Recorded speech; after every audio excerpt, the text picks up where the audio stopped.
SMAN 1 Pesisir Tengah akan melaksanakan kegiatan belajar mengajar secara tatap muka pada saat akan melaksanakan ujian akhir semester. Kegiatan belajar mengajar tatap muka ini dimulai dari hari Senin 23 November 2020.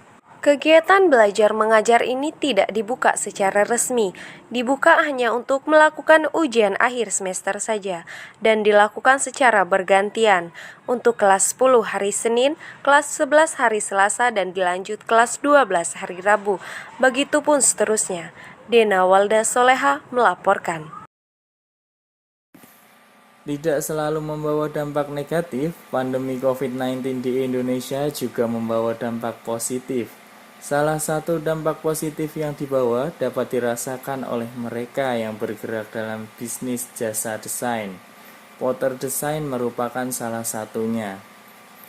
Berdiri sejak Mei 2018, Potter Design terus mengalami perkembangan yang menjanjikan. Rizka Nihlatul Husna, 21 tahun, selaku owner Potter Design, mengatakan pandemi yang berlangsung ini membawa dampak positif terhadap bisnis Potter Design. Penjualan yang menurun di awal pandemi semakin kesini mengalami peningkatan pesat. Kebanyakan income yang masuk adalah dari webinar yang membutuhkan pamflet. Berawal dari desain gratis, Rizka, owner Potter Design, melihat peluang dan menjadikannya sebuah bisnis. Dengan harga mulai 30.000 sampai 80.000, tergantung dari jenis dan kerumitan desain, Potter Design memanfaatkan Instagram dan WhatsApp sebagai media pemasaran di masa pandemi.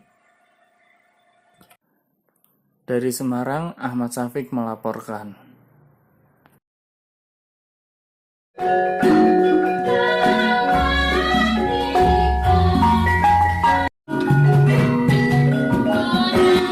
Inilah kegiatan ibu-ibu di Desa Wonogiri, Ampel Gading, Kabupaten Pemalang yang dilakukan setiap hari Selasa dan Sabtu. Ibu-ibu yang tergabung dalam paguyuban seni karawitan Arum Laras terlatih memainkan alat musik tradisional gamelan secara rutin. Kegiatan latihan gamelan yang sudah berjalan hampir 2 tahun ini dilakukan dengan tujuan untuk melestarikan kebudayaan musik tradisional yang ada di Indonesia. Paguyuban yang beranggotakan 15 orang awalnya hanya dibentuk untuk sekedar latihan saja.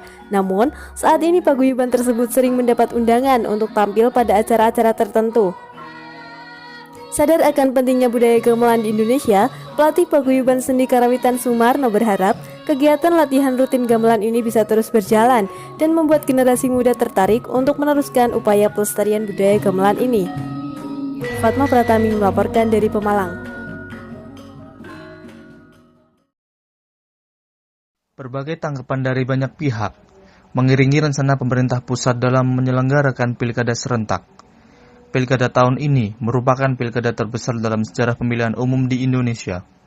Akan digelar serentak di 270 daerah pada 9 Desember 2020. Setelah sebelumnya sempat ditunda, kampanye dijadwalkan dimulai pada 26 September sampai 5 Desember, dan masa tenang dimulai pada 6 sampai 8 Desember. Pilkada ini akan diikuti oleh 105 juta pemilih.